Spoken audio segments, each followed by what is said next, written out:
Hello people, welcome to the QGIS course. Professor Piyush here. First of all, if you want to install the QGIS from the website, the whole process, I have created a detailed video on that. You can first check out that video. The link is in the description, and save the playlist of this course so that you can follow along and then come back to this video and start with me. I have also shared the exercise files which I'll be using during the course of this video, the tutorials, the whole course. You can access those files from the link shared in the description. You can download it, extract the files, and keep it saved, and then start learning with me. In this video, I'm just going to give you an overview of the elements in the interface of the QGIS. The version which I'm using is 3.28. It's a long-term release, very stable version. So I recommend you to use the stable versions. It works fine in various aspects, which you will get to know as the course progresses. So the first and important element is the layer panel here, which gives you different layers of your map like roads, buildings. You can check the box, uncheck the box to bring those layers.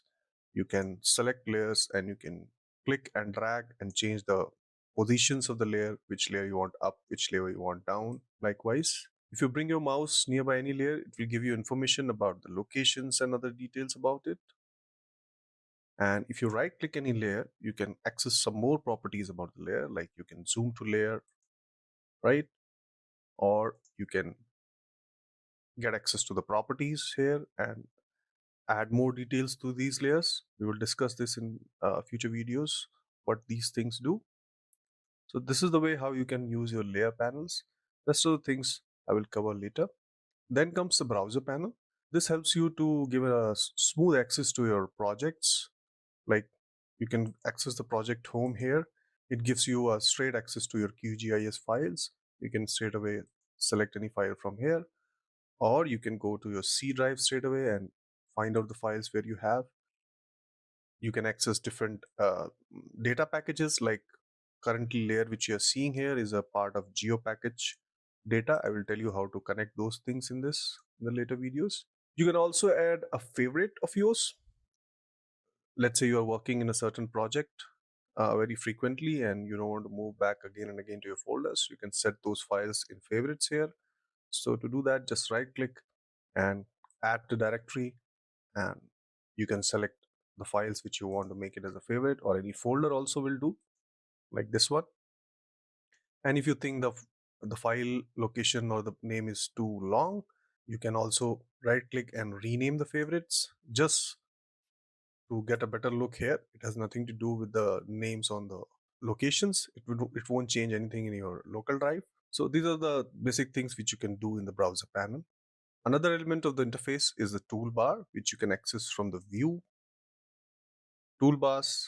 And these are the set of toolbars which are already available and checked.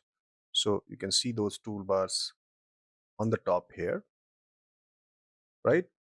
Let's say this is my project toolbar, where I have option to open the new project or save the projects likewise. So let's say if I, from the toolbars, if I delete that or uncheck the box, that toolbar will go. But you can still access that toolbar from the project, from the menu bar at the top. So the top one is the menu bar. So if you select this, you will see all those options are available here as well. So whichever way is faster, you can set that way. I will bring back the project toolbar. Another important element is the map canvas, which you see here, the big screen in your front. Here you can interact with your maps, like zoom in, zoom out. You can use your left mouse click to pan also, and all those things. The rest of the things we'll cover in detail in later videos. Another important element, if you go down, you will see a lot of options here which you can control. This is known as status bar, which gives you information about your map. For example, you can set the scale of your map from the scale rollout here. Currently, my map can be 1:10,000.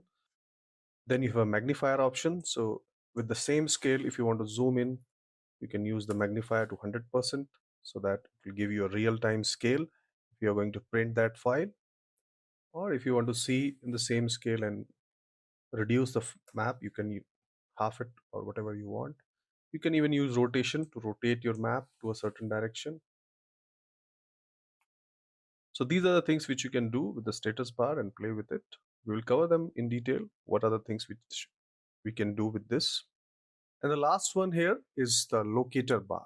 If you go to your bottom left corner, you will see here you can locate so many different things like algorithms, spatial bookmarks, layer properties, whatever you want to access, you can access from here. This is another element. We will cover that in detail in later videos. This was all about the interface. This is what it is. And in next lesson, I will tell you how to add these layers. So we'll straight away start working on the layers. So see you there.